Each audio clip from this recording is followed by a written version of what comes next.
చేశా. ఏంటిది అంటే దానికి ఒక సిస్టమ్ ఉండాలి కదా అన్నారు. ఎస్, సిస్టమ్ అంటే ఏంటి? భక్తుడికి వస్తువులు కల్పించడానిక, భక్తుడికి లేకపోవడమా?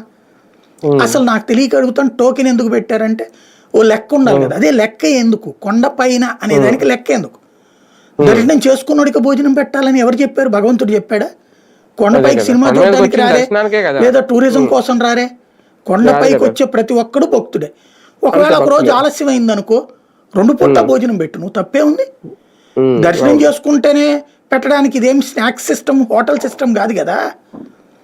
మీరు సిస్టంలో భక్తుడు వచ్చినటువంటి వాళ్ళందరికీ భోజనం పెడితే ప్రాబ్లమా మీకు? అంటే డబ్బులు దానికి ఎంత అవుతాయి అన్నారు. అప్పుడు నేను లెక్క తీపిచ్చా. దాంట్లో లెక్క తీపిస్తే ప్రతి ఏడాది ఆ కూరలు గేరలు ఇవన్నీ ఫ్రీగా వస్తున్నాయి. కొన్ని మార్కెట్లో ఫ్రీగా పంపిస్తారు రోజు, ఓ లారీ చెప్పుని సరుకు. అవి వస్తుండగా బియ్యంకి ఇవన్నీ పోను, ప్రతి ఏడాది ఒక 40 కోట్ల రూపాయల డబ్బులు వడ్డీలు అవి మిగులుతున్నాయి. మళ్ళీ డిపాజిట్లు చేస్తున్నారు. ఎందుకు ఇట్లాగా? దాని బదులు పెట్టచ్చు కదా అన్నటువంటి పాయింట్ నేను రైట్ చేశా. టోకెన్స్ ఎందుకు ఉండాలి అన్నటువంటి. ఫస్ట్ నాతో ఆర్గ్యూ చేశారు వాళ్ళు, నువ్వు అట్టాగే ఆలోచిస్తావు ఇదంటే. నేను ఇదే పాయింటే రైట్ చేశా. మీరు భక్తుల సేవకులు కదా, భక్తుడిని కదా చూడాల్సింది. భక్తుడు కొండ మీదకి వచ్చిన భక్తుడికి అన్నం పెడితే 3 పూట్ల కదా 5 పూట్ల పెట్టారు, తప్పే ఉంది. భక్తుడు భోజనం చేస్తాడు, వెళ్తాడు. నువ్వు